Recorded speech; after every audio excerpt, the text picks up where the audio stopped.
Vamos lá então, para gravar essa prova a gente vai utilizar dados comuns, tá? Ó, dados comuns, a gente vai jogá-los e tem que cair na sequência, o número 1, 2, 3, 4, 5 e 6.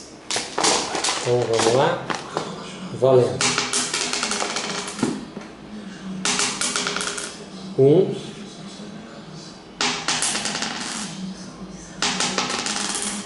2,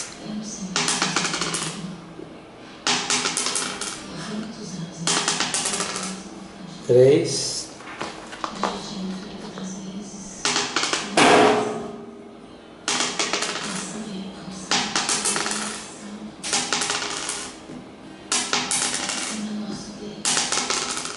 4,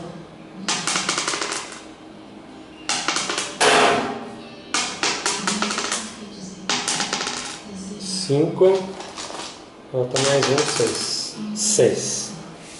Então tá aqui. 1, 2, 3, 4, 5 e 6. Dentro de 1 minuto, jogar os dados e fazer que ele caia na sequência. Uma prova muito fácil, ok?